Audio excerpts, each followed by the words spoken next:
हम्म।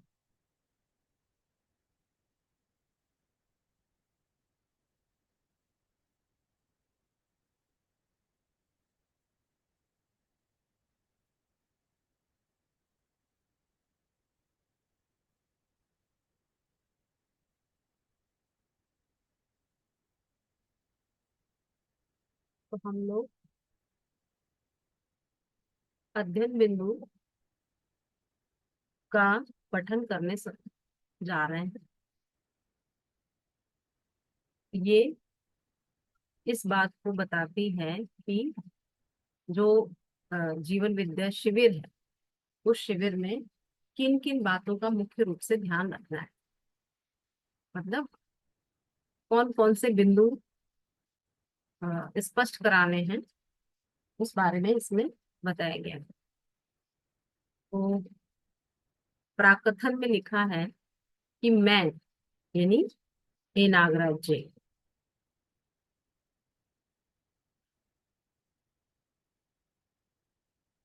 एक मिनट।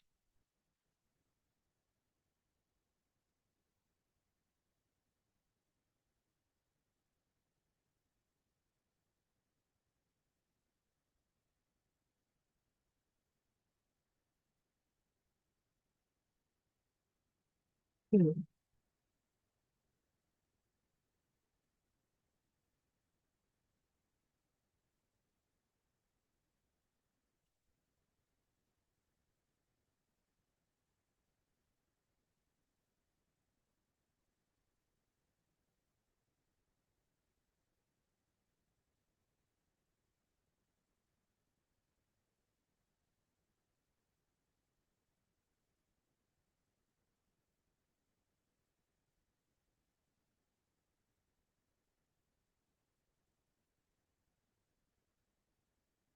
तो इसमें इस बात का ध्यान दिलाया गया है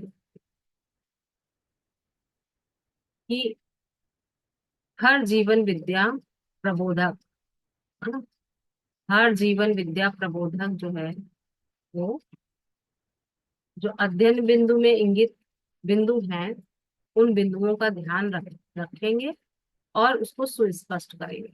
ठीक है। जिससे क्या है, तो उन्होंने, बाबा जी ने अपने में इस तथ्य को अनुभव किया कि हर मानव का ज्ञान, विज्ञान और विवेक संपन्न होना आवश्यक है। यही, जब तक ये नहीं होगा तब तक अपना परायापन की जो दूरी है ना, वो नहीं खत्म होगी। और वो दूरी अस्तित्व में नहीं है, वो दूरी कल्पित है, मतलब कल्पना में है। अस्तित्व में ऐसी कोई अपना परायापन नहीं है। प्रकृति में नियम, नियंत्रण, संतुलन, न्याय, धर्म, सत्य सबके लिए एक एक स्वरूप में है। उसकी पहचान नहीं है। तो उसकी पहचान ज्ञान, विवेक और विज्ञान पूर्वक ही होगी। और जब ये ज्ञान, विज्ञान, विवेक संपन्न मानव हो जाएगा, तो वो कल्पित दीवार जिसको कहते हैं वो हट जाएगी और हम अखंड समाज, सार्वभौम व्यवस्था की मानसिकता में जीने के लिए तैयार हो जाएंगे। जब तक ऐसा नहीं है तब तक हम जीव चेतना में जी रहे हैं। ये बात तो शिविर में बताई जा चुकी है ना। जीव चेतना से मानव चेतना में संक्रमण हो जाए, यानी गुणात्मक परिवर्तन हो जाए, एक बार जब हम मानव चेतना में आ जाएंगे तो फिर जीव चेतना में दोबारा वापस नहीं जाना होता है। तो जब एक बार मानव चेतना में वापस आ गए, मानव चेतना में आ गए, तो जीव चेतना में जाना नहीं है। तो इसी बात को कहा गया है कि ये गुणात्मक परिवर्तन जो है वो अति आवश्यक हो गया है। उसका कारण क्या है? क्योंकि धरती बीमार हो गई है और हर समुदाय असुरक्षा के चक्र में फंसता जा रहा है। तो हर समुदाय असुरक्षा के चक्र में फंसता जा रहा है। जैसे हम लोगों ने कल शाम को ही पढ़ा था ना कि महिला समुदाय है ना, और जाति के आधार पर समुदाय, और धर्म, मतलब धर्म इन द सेंस संप्रदाय के आधार पर समुदाय। तो एक समुदाय दूसरे समुदाय के साथ जो है वो, एक तो एक समुदाय के अंदर ही जो है वो अंतर विरोध एक दूसरे के प्रति है ना। और फिर वो अंतर विरोध के साथ साथ दूसरे समुदाय के साथ भी जो है वो अ, मतलब बाह्य विरोध भी है, क्योंकि अपने समुदाय को वो श्रेष्ठ मानते हैं, दूसरे समुदाय को नेष्ठ मानते हैं। इस तरीके से भय जो है वो एक दूसरे के प्रति असुरक्षा का, है ना, अविश्वास का, ये भय जो है वो बराबर बना रहता है। और इस चक्र में मानव जो है वो फंसता जा रहा है। इस अनिष्टकारी सर्वनाशकारी परिस्थिति का कारण क्या है? तो मानव में निहित अमानवीयता ही जो है वो इस अनिष्ट का वो है कारण। इसमें हाइलाइटर नहीं है।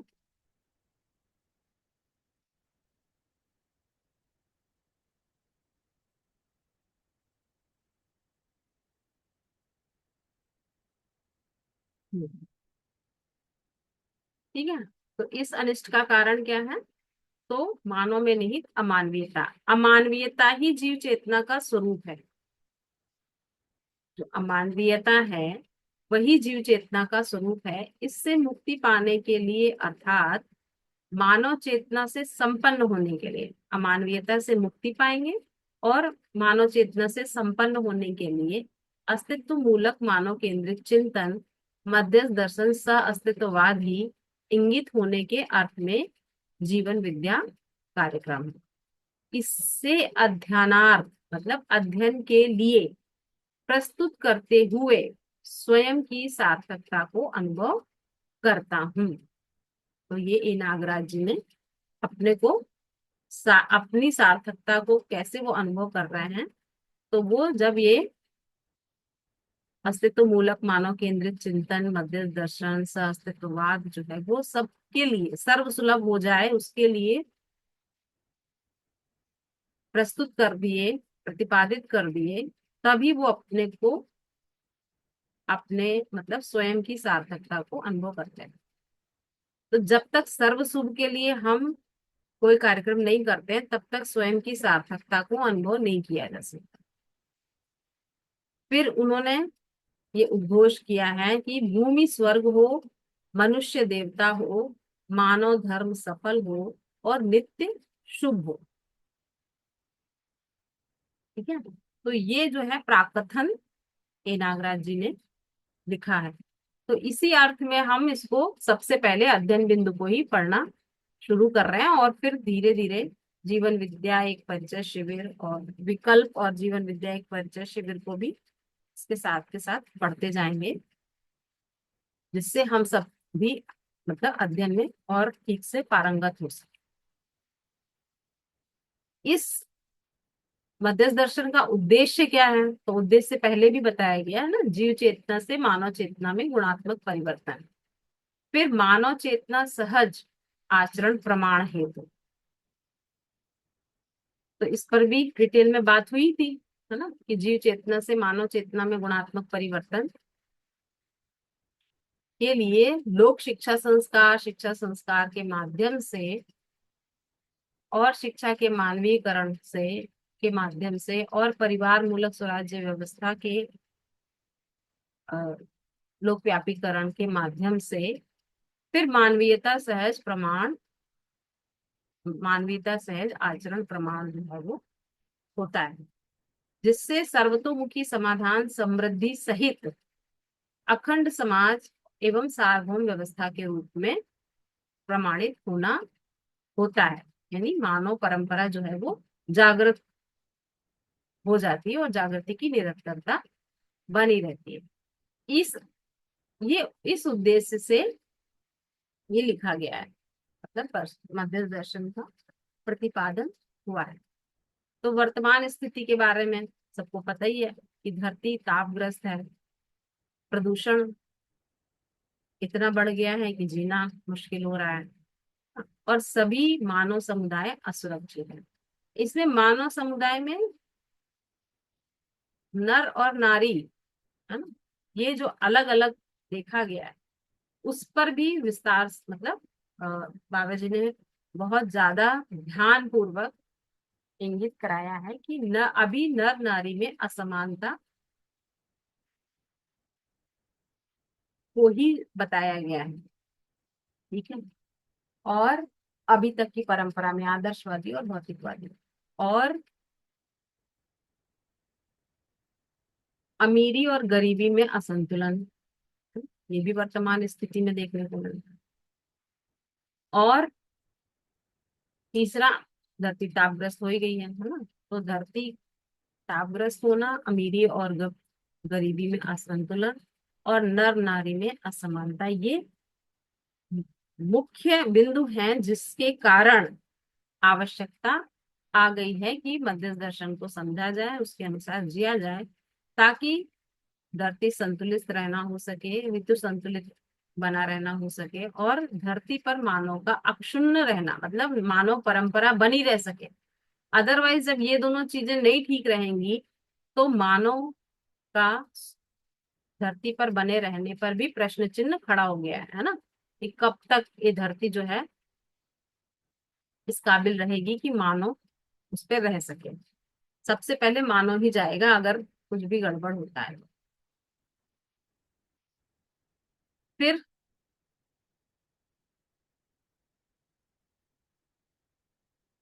प्रस्तावना में ये बात हुई थी कि समाधान, समृद्धि, अभय और सहअस्तित्व ये कोर बिंदु है। क्यों? क्योंकि ये मानव लक्ष्य है।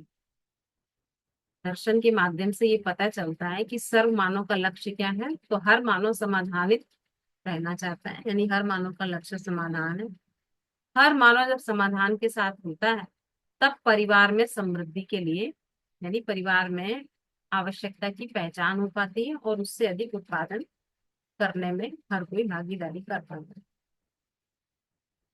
और ऐसे समाधान समृद्ध परिवार, परिवारों का समूह जब परस्परता में जीता है तो अभयता प्रमाणित होती है, यानी वर्तमान में विश्वास बन पाता है समाज में, अखंड समाज की मानसिकता वाले समाज में, समुदाय में नहीं।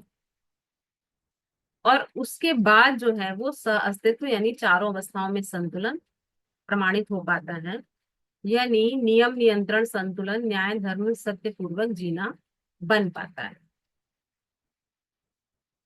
तो इस प्रकार से अस्तित्व मूलक मानव केंद्रित चिंतन ज्ञान ही अपने में सह अस्तित्व रूपी विवेक और विज्ञान के रूप में स्पष्ट होता है। यहाँ तक बात मेरा लगता है सबको समझ में आ ही जाएगी। फिर अस्तित्व दर्शन ज्ञान क्या है? जब यहाँ पे बात आई कि अस्तित्व मूलक मानव केंद्रित चिंतन ज्ञान, तो ये ज्ञान क्या है? तो ज्ञान को यहाँ पर विस्तार से बताया गया है कि एक है अस्तित्व दर्शन ज्ञान, दूसरा है जीवन ज्ञान, और तीसरा है मानवीयतापूर्ण आचरण ज्ञान का बोध मानव को होना। तो ये तीनों ज्ञान जब तक नहीं होते हैं तब तक ज्ञानी नहीं हुआ मानव, है ना। तो अस्तित्व दर्शन ज्ञान में क्या है? तो अस्तित्व दर्शन ज्ञान में पता चलता है कि सर्वत्र सदा सदा विद्यमान, पारगामी, पारदर्शी, व्यापक वस्तु में भीगे डूबे घिरे जड़ चैतन्य रूपी प्रकृति चार अवस्था में धर, धरती पर है। इसके रूप, गुण, स्वभाव, धर्म, सहज स्वसहित व्यवस्था, समग्र व्यवस्था में भागीदारी है। यही अस्तित्व अनुभव में प्रमाण, अनुभव सहज तद्रूप विधि से मानसिकता होना पाया जाता है। तो यही अस्तित्व, क्या ये पूरा जितना ऊपर बताया गया यही अस्तित्व। और फिर जब इस अस्तित्व को समझकर मानव इस अस्तित्व को समझकर अस्तित्व में भागीदारी निर्वाह करता है, परिवार से विश्व परिवार तक, है ना, मानव मानव संबंध में, और मानव और प्रकृति के संबंध में, यानी नैसर्गिक संबंध में, तब अनुभव में प्रमाण स्पष्ट हमको दिखता है, या तब अनुभव में प्रमाण का बोध होता है। फिर अनुभव सहज तद्रूप विधि से मानसिकता का होना पाया जाता है। प्रमाण के बाद फिर उस जो प्रमाण आया उसी प्रमाण में कल्पनाशीलता तद्रूप हो जाती है। तो उसी को बोला है अनुभव सहज तद्रूप विधि से मानसिकता हो जाती है, यानी ज्ञान के स्वरूप में मानसिकता हो जाती है। फिर दूसरी बात है जीवन ज्ञान। तो परमाणु में गठन पूर्णता, क्रिया पूर्णता, आचरण पूर्णता और उसके क्रियाकलापों को जानना मानना,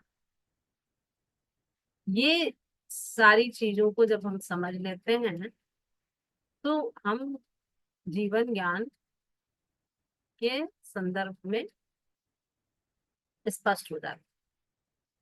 फिर तीसरा ज्ञान क्या है? जब अस्तित्व दर्शन ज्ञान हो गया, जीवन ज्ञान हो गया, और ये ज्ञान हो किसको रहा है? तो मानव को हो रहा है, यानी कि मानव जब जीवन शरीर के सह अस्तित्व में है तब ये सब समझना यानी जानना और मानना हो पाता है। अकेले जीवन में तो हो नहीं पाता है। तो मानव ही एक तरीके से जानता मानता है, फिर पहचानना और निर्वाह करना हो पाता है शरीर के माध्यम से। जब पहचानना और निर्वाह करना होता है तब मानवीयतापूर्ण आचरण ज्ञान का बोध मानव को होता है। क्यों? क्योंकि पहचानने निर्वाह करने में ही मूल्य क्या होता है ये समझ में आता है, चरित्र क्या होता है ये समझ में आता है, नैतिकता क्या होता है ये समझ में आता है। ठीक।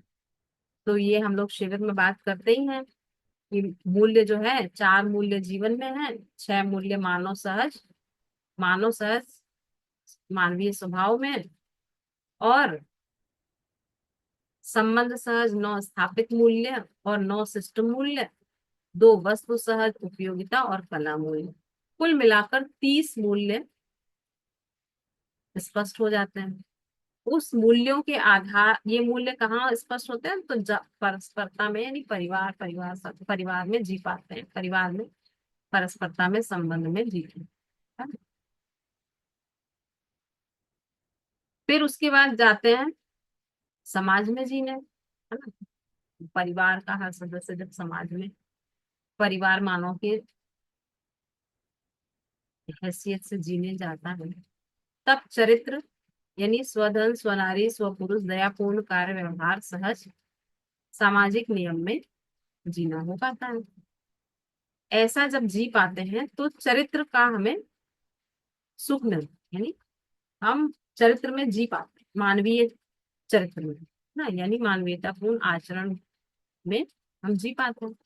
और ऐसा जीते हुए जब हम व्यवस्था संबंध में जीते हैं, है ना, तो धर्म नीति और राजनीति ना, इसमें हम जी पाते हैं। और ये भी जागृत धर्म नीति और राजनीति, अभी वाली नहीं, इसमें जी पाते हैं तो नैतिकता का हमें प्रमाण मिलता है ना, कि नैतिकता मूल्य चरित्र नैतिकता में यानी मानवीयतापूर्ण आचरण में हम जी पाते हैं, तो निश्चित आचरण में जी पाते हैं, यही मानव का आचरण, ये स्पष्ट हो पाता है। ऐसा स्पष्ट होने के बाद हमको अस्तित्व क्या स्पष्ट होता है? तो अस्तित्व मूलक मानव केंद्रित चिंतन ज्ञान ही अपने में सह अस्तित्व में है।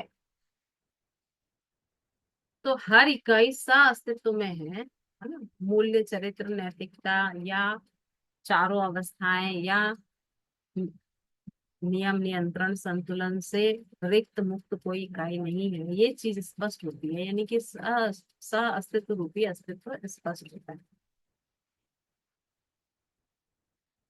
तो ये विकल्प क्यों है? सह अस्तित्व रूपी अस्तित्व ज्ञान, ज्ञान अस्तित्व मूलक मानव केंद्रित चिंतन ज्ञान। तो विकल्प विधि से ही अखंड राष्ट्र व चरित्र का अध्ययन हो पाया, यानी इसी विधि से अखंड राष्ट्र और चरित्र का अध्ययन हो पाता है। क्योंकि रहस्य मूलक ईश्वर केंद्रित विचार यानी चिंतन का और अस्थिरता अनिश्चयता मूलक भौतिकवादी विचारों के विकल्प के रूप में, विकल्प यानी इससे कोई रास्ता यानी तृप्ति बिंदु यानी कोई दिशा स्पष्ट नहीं हो पाई, तो इसलिए अब विकल्प, तो स अस्तित्व मूलक मानव केंद्रित चिंतन सहज मध्यस्थ दर्शन स अस्तित्ववाद वाद शास्त्र नामक मानव सम्मुख प्रस्तुत है। तो वाद की बात करी गई और शास्त्र की बात करी गई है। ये वाङ्मय जो है वो मानव के सम्मुख अभी प्रस्तुत है। ठीक है। तो ये क्या है, तो यह ज्ञान विवेक विज्ञान सम्मत सूत्र व्याख्या के रूप में वाङ्मय है। जो वाङ्मय हम लोग पठन करेंगे वो वाङ्मय क्या है, तो वो सूत्र व्याख्या के रूप में है। कैसी सूत्र व्याख्या, तो ज्ञान विवेक विज्ञान सम्मत सूत्र व्याख्या के रूप में। तो इन सबकी परिभाषा दी हुई है। तो कि ज्ञान का क्या मतलब होता है, विवेक का क्या मतलब होता है, विज्ञान का क्या मतलब होता है, सम्मत का क्या मतलब होता है, सूत्र व्याख्या का क्या मतलब होता है, और वाङ्मय क्या। ठीक। तो इस पर डिटेल में हम लोग एक एक करके बात रखेंगे।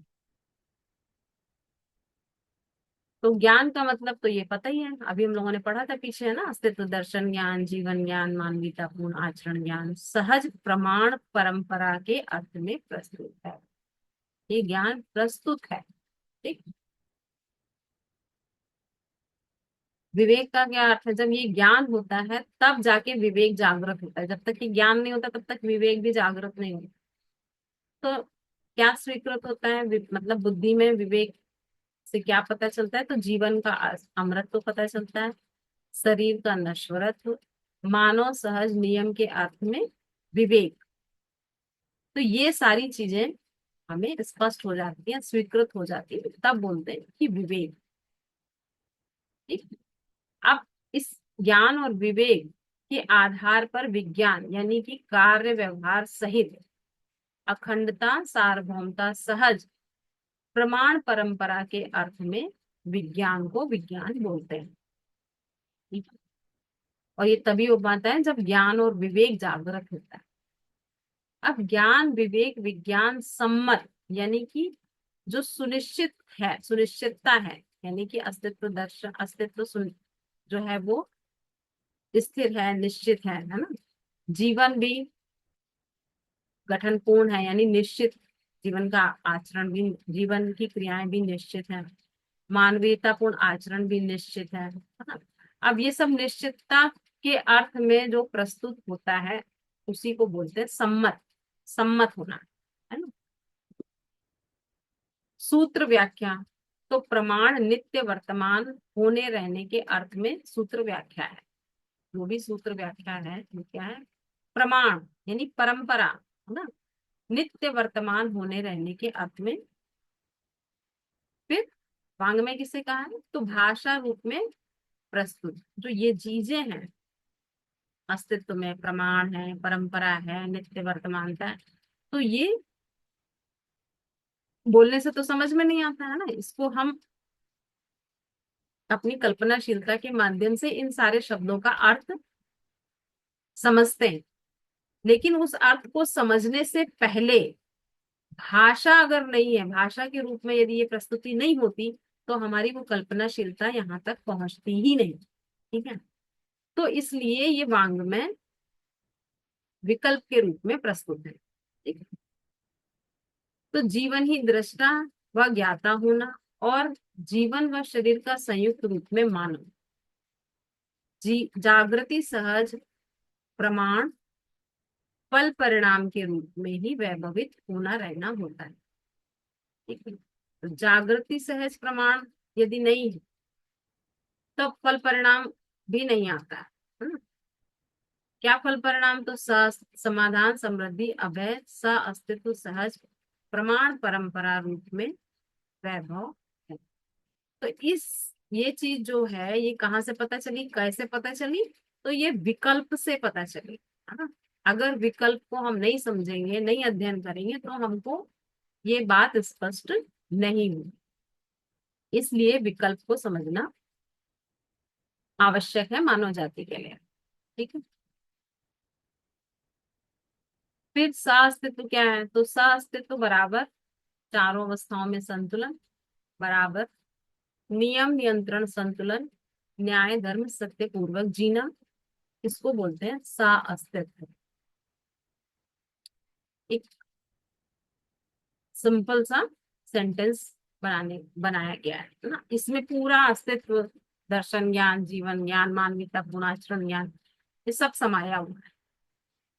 और इसमें अविभाज्यता, सामरस्यता, अखंडता, इन सबको मिलाकर स अस्तित्व है।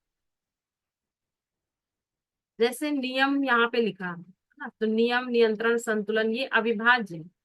न्याय, धर्म, सत्य ये भी अविभाज्य है।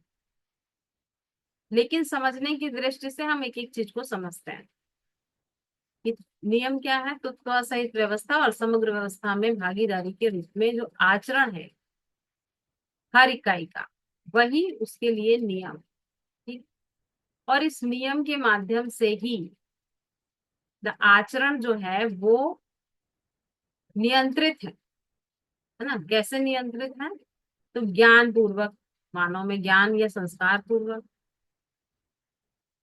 जीवों में वंश पूर्वक, और वनस्पतियों में या प्राणावस्था में वो बीजानुसंगी है, और पदार्थ अवस्था में परिणाम अनुसंगीय व्यवस्था, परंपरा और उसकी निरंतरता है।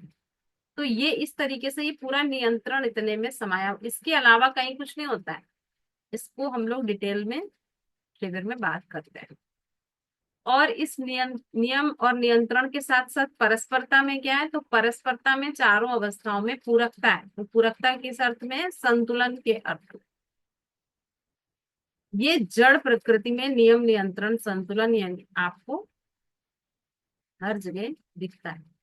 मानव में ये न्याय के रूप में स्पष्ट होता है। कब, जब संबंधों की पहचान होती है, मूल्यों का निर्वाह, मूल्यांकन और परस्पर तृप्ति ही संतुलन के रूप में स्पष्ट होता है।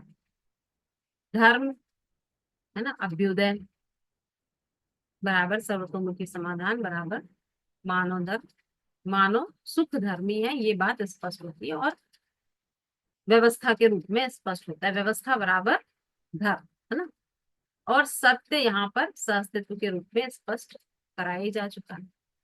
इस तरीके से हम लोग यहाँ तक आज पढ़ चुके हैं। अब अगला जो है वो हम लोग कल पढ़ेंगे, अगली स्लाइड से, है ना। तो अभी मीटिंग को हम यहीं समाप्त करते हैं, कल फिर मिलते हैं।